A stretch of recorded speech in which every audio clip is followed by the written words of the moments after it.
Hey hi zombies, எல்லாரும் எப்படி இருக்கீங்க? இன்னைக்கு நம்மளோட வீடியோல எதை பத்தி பார்க்க போறோம்னா காய்ஜு நம்பர் 8 அப்படின்ற இந்த ஆசமான அனிமே சீரிஸ் உடைய மாங்கா சாப்டர் 85 and 86 தான் இன்னைக்கு நம்மளோட வீடியோல பார்க்க போறோம். சோ இதுக்கு முன்னாடி நம்மளோட சேனல் அனிமே zombies நீங்க சப்ஸ்கிரைப் பண்ணாம இருக்கீங்கன்னா மறக்காம சப்ஸ்கிரைப் பண்ணிட்டு பக்கத்துல இருக்க பெல் ஐகானையும் பிரஸ் பண்ணி வச்சுக்கோங்க guys. So welcome to anime zombies. Last எபிசோட்ல நம்ம பார்த்தது என்னன்னா ஷினோமியாவை வந்து அந்த காய்ஜு நம்பர் 15 வந்து எப்படியோ டிஃபீட் பண்ண ட்ரை பண்ணிக்கிட்டே இருக்கும். சோ ஆனா அதெல்லாம் பொருட்படுத்தாம நம்ம ஷினோமியா வந்து எல்லாத்தையும் மீறி அந்த காய்ஜுவை போல காமிச்சிட்டாங்க. இந்த சமயத்துல அந்த காஜுடைய கோட் டெஸ்ட்ராய் ஆயிடுச்சு அப்படின்ற மாதிரி நம்ம பார்த்துட்டு இருந்தா அப்பதான் இவருக்கு ஒரு விஷுவல் வருதுங்க. அதாவது இந்த காஜு நம்பர் 15 வந்து ஷினோமியாக்கு வந்து ஒரு விஷுவலை கொடுக்குறான். அவ்வளவு சின்ன பிள்ளையா இருக்க மாதிரி இருக்கு. சோ அப்பா என்னால ரீஜெனரேட் ஆக முடியலப்பா அப்படின்னு சொல்லிட்டு நம்பர் 9 கிட்ட பேசிக்கிட்டு இருக்க மாதிரி இருக்கு. சோ இவங்க ரெண்டு பேருமே கிட்டத்தட்ட ஒரே மாதிரி அப்பாவை அவங்க ரெண்டு பேருமே ஷேர் பண்றாங்க அப்படின்ற மாதிரி உங்களுக்கு இருக்கு. ஏன்னா இவங்களுடைய அப்பாவுடைய கேரக்டர் ஒண்ணுதான். ஏன்னா அது ஷினோமியாவோட அப்பா தான். சோ என்ன நடக்குதுன்னா இந்த காஜு நம்பர் 15 வந்து அவங்க அப்பா கிட்ட போய் கேக்குது, அப்பா நீங்க என்ன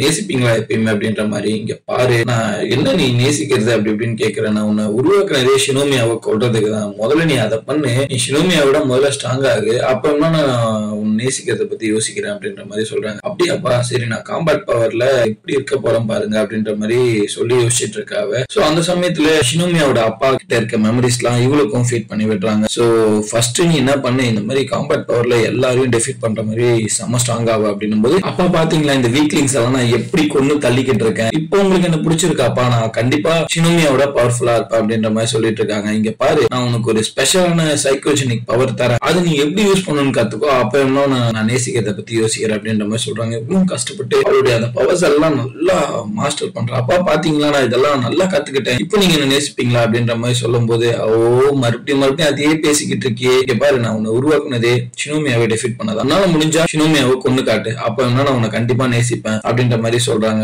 நான் ஷினோமியாவை கண்டிப்பா டெஃபீட் பண்ணுவேன் என்னுடைய அப்பாக்காக அப்படின்ற மாதிரி சொல்லிட்டு தான் இவ இங்க வந்திருக்கா. ஆனா இவளால எதுவுமே பண்ண முடியலங்க. சோ இந்த சமயத்துல இங்க பாரு ஷினோமியா, உங்க அப்பாவும் எங்க அப்பாவும் கிட்டத்தட்ட ஒரே மாதிரி தான். அவங்க எப்பவுமே ஹார்டா தான் நடந்துப்பாங்க. ஆனா உங்க அப்பா வந்து உன்னை ரொம்பவே நேசிச்சாரு. என்னோட அப்பா மாதிரி கிடையாது, அவரு ரொம்ப டிஃப்ரெண்ட். அவர் என்ன ஒரு பகடக்காயா மட்டும் தான் பயன்படுத்தி இருக்காரு. ஆனாலும் எங்க அப்பாவுடைய பாசத்துக்காக நான் ஏங்கி போய் காத்துட்டு இருந்தேன் அப்படின்ற மாதிரி சொல்லிட்டு அந்த காஜு அழுதுகிட்டே அவங்க அப்பாவை நினைச்சுக்கிட்டு இருக்கு. சோ இந்த சமயத்துல ஷினோமியா என்ன சொல்றாங்க, பாரு நீ ஏகப்பட்ட பேரை கொண்டு இருக்க, என்னால உனக்கெல்லாம் அஃபெக்ஷன் எல்லாம் ஆட முடியாது. ஆனா ஒரு விஷயத்த மட்டும் நான் கண்டிப்பா சொல்றேன், நம்பர் 9 மூஞ்சிலேயே நான் ஒரு பஞ்ச வைப்பேன், உனக்காகவே வைப்பேன் அப்படின்ற மாதிரி சொல்றாங்க. சோ இந்த சமயத்துல ஹெட் குவார்டர்ஸ்ல தெரியுது நம்பர் 15 வைட்டல்ஸ் முடிஞ்சிருச்சு. சோ ஷினோமியா ஜெயிச்சிட்டாங்க. இருக்கவங்க என்னடா வேற லெவல்ல பொல காட்டு காமிச்சிட்டாலே அப்படின்னு சொல்லிட்டு சொட்டாங்களுமே யோசிச்சுட்டு இருக்காருங்க. சோ இந்த சமயத்துல என்ன நடக்குதுன்னா, நம்ம நாருமி கிட்ட இருந்து வருது. நாருமி வந்து பாவம் செம்ம அடி வாங்கிக்கிட்டு இருக்காரு அந்த காஜு கிட்ட. இப்பதான் ஷினோமியா வந்து கான்டாக்ட் பண்றா, இப்போ உங்ககிட்ட உங்களுடைய டிசேபிள் நான் ஜெயிச்சிட்டேன் மாஸ்டர், நீங்க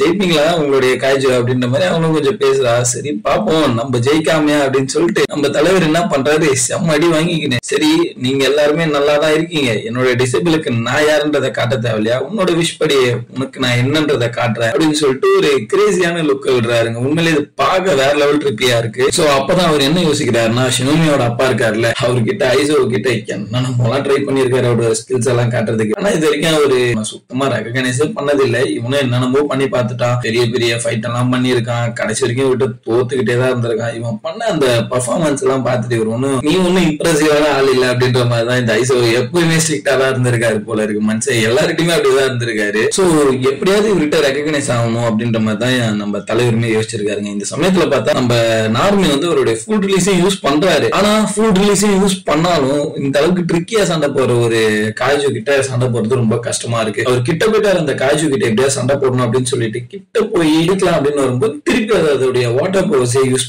பண்ணி சண்டை போடுது. அப்பதான் அந்த காஜு என்ன சொல்லுதுன்னா, எனக்கு தெரியும் நீ வந்து அப்படியே எல்லாத்தையும் ப்ரிடிக்ட் பண்ணிலாம் உன்னால சண்டை போட முடியாது, எங்களோட உடம்புல இருந்து வர அந்த எலக்ட்ரிக் சிக்னல்ஸ் நீ டார்கெட் பண்ணுவ. சோ எங்களுடைய பாடி அந்த எலக்ட்ரிக் சிக்னல் படி எப்படி மூவ்மெண்ட் ஆகும் அப்படின்றத தெரிஞ்சு அதை நீ ப்ரிடிக்ட் பண்ணி தான் சண்டை போடுறேன்ட்டு. ஆனா தண்ணிக்கு தான் எந்த ஒரு பிசிக்கல் பாடியுமே கிடையாது, அதனால அதுல எலக்ட்ரிக் சிக்னல் வராது, நீ கண்டிப்பா தோத்துருவ அப்படின்னு சொல்லிட்டு இந்த காஜுவும் பொலம் போந்துட்டு இருக்கு. நானுமே ஒண்ணுமே புரியல, இது எப்படா இவ்வளவு கண்டுபிடிச்சு வச்சிருக்கு அப்படின்னு சொல்லிட்டு ஒண்ணுமே புரியல. அப்பதான் சரி இதை நம்மளுடைய ஸ்டைல்ல ஸ்பாரிங் பண்ணி முடிப்போம் அப்படின்னு சொல்லிட்டு இவரும் உட்கார்ந்து அந்த வேற லெவல்ல அவருடைய கன்ஸ் டெக்னிக் இருக்கிற என்னென்ன டெக்னிக் எல்லாம் அவருக்கு தெரியுமோ எல்லாத்தையுமே பொழக்க ட்ரை பண்றாரு. ஆனா திருப்பி அது சிம்பிளா ஒரு புல்லட் மாதிரி ஏதோ ஒண்ணு கிரியேட் பண்ணி ஒரு அடிக்க ட்ரை பண்ணுது. சோ இவர் என்ன பண்றாரு, அவருடைய அட்டாக் ஒண்ணு வச்சு சரி நீ என்னதான் பண்ணாலும் அவனை பொழக்கிறா அப்படின்னு சொல்லிட்டு ஒரு அட்டாக் வச்சு ஒண்ணு பண்ணலான்னு பார்த்தா வாட்டர் வச்சு அது ஷீல்ட் எல்லாம் உருவாக்குது. சோ இந்த காஜு என்னடா மக்கு மாதிரி சுத்த வேண்டிய காஜு ஷீல்ட் எல்லாம் யூஸ் பண்ணுது அப்படின்னு பார்த்து யோசிக்கிறதுக்குள்ள அந்த ஷீல்டுல இருந்து புல்லட்ஸும் வருது. சோ நார்மி உடனே அவருடைய வெப்பனை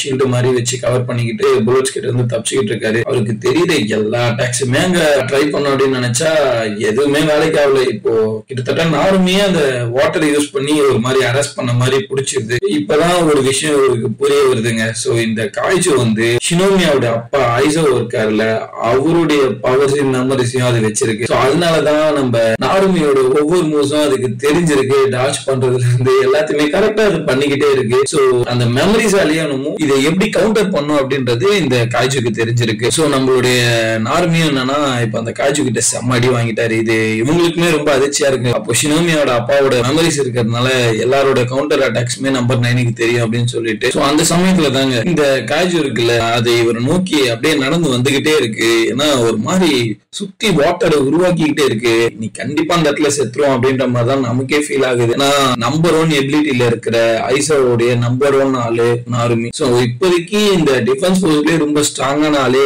நாருமி தான். சோ இப்ப அவரே டெஃபிட் ஆக போறாரு அப்படின்னு நினைக்கும் போது அது ஒரு மாதிரி காண்டாவும் இருக்கு. சோ அந்த சமயத்துல பாத்தீங்கன்னா துப்பாக்கியில மறுபடியும் நம்ம தலைவர் சுட்டுட்டு இருக்காருங்க. என்ன அப்படின்றதே புரியல. இவ்வளவு பெரிய அடியை வாங்கிட்டோம், சுடுறாரு, அந்த காஜுவங்க வந்து போகல. சோ இது ஒன்னும் ஃப்ளூக்கு கிடையாது. சோ அதனால நீ இப்ப என்கிட்ட திருப்பி சண்டை போடு அப்படின்ற மாதிரி அவரு ரெடியா நிக்கிறாரு. அந்த சமயத்துல பார்த்தா ஐசாவோடைய ஃபேஸ் அங்க தெரியுது. இவருக்கு ஒரு விஷயம் நல்லா புரியுது. சோ ஃபைனலா நான் ரெடி ஆயிட்டேன், நீ இந்த இடத்த விட்டு போக போற, அதுவும் செத்து போக போற அப்படின்னு சொல்லிட்டு அவருடைய கன் சைட்ல இருந்து ஸ்வாட் சைடுக்கு மாதிரி ஒரு பொல ஒண்ணு வைக்கிறாரு. அந்த காய்ஜு வந்து டெஃபிட் ஆகுதுங்க. சோ இவ்வளவு நேரம் அந்த காய்ஜுவை தொட கூட முடியல நம்ம தலைவரால. என்ன ஆச்சுன்னு தெரியல, திடீர்னு அந்த காய்ஜோட கையே வெட்டி போட்டுறாரு. சோ என்னதான் இவருக்கு நடந்திருக்கு, எப்படி இவ்வளவு பவரை ஒரே செகண்ட்ல அவர் இப்படி பூஸ்ட் பண்ணாருன்னு தெரியல. சோ இவரு என்னென்னலாம் பண்ண போறாரு, எப்படி இவர் இப்படி பவர்ஸ் அவேக்கன் பண்ணாரு அப்படின்றதெல்லாம் நீங்க தெரிஞ்சுக்கணும். உங்களோட ஃப்ரெண்ட்ஸுக்கும் நீங்க இதை ஷேர் பண்ணி நம்மளோட சேனலை சப்ஸ்கிரைப் பண்ணி வச்சுக்கிட்டு நீங்களும் சப்போர்ட் பண்ணுங்க கைஸ். நானும் இந்த அனிமே சீரீஸ் மாங்கா சீரீஸ் எல்லாத்தையுமே நான் முடிஞ்ச அளவுக்கு கம்ப்ளீட் பண்ணி கொடுத்துடுறேன். So see you soon. Bye bye.